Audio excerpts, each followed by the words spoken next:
Nakaratay sa ospital ng madatnan ng News 5 si Kerwin Espinosa sa Ormoc City, Leyte. Yan ay matapos siyang barilin kahapon sa gitna ng pangangampanya sa pagkaalkalde. Bagamat may tama sa kanyang balikat, maayos na ang lagay ni Espinosa. Kwento niya, bago pa man ang pamamaril, napansin na niyang dumadalas ang pag-aligid sa kanya ng isang SUV. Something dark color na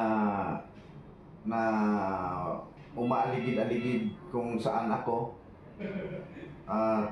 Palagi ko siyang mapapansin pag nasa highway ako.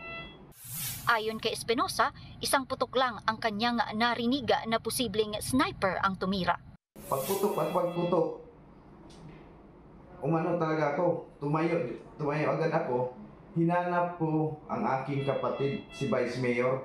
Bukod sa kanya, sugatan din ang kanyang kapatid at ang anak ng kanyang kapartido. Tingin ni Espinosa sa kanyang pagkakabaril, May malaking involvement na isang politiko.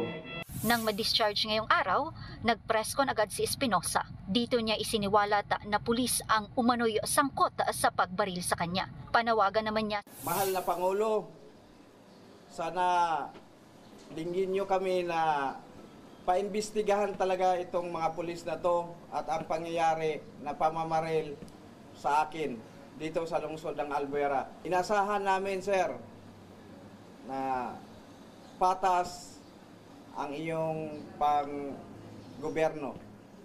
kinumpirma naman ng PNP spokesperson Police Brigadier General Jean Fajardo na 7 pulis ang person of interest sa nangyari. Kasalukuyan silang nasa kustudiya na ng Leyte Police Provincial Office.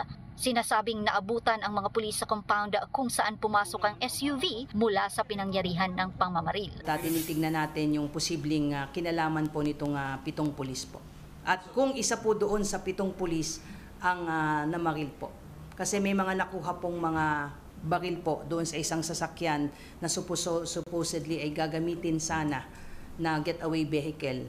Ang nakapagtataka raw ay kung bakit nasa Albuera ang mga pulis na ito samantalang nakadistino sila sa Ormoc City.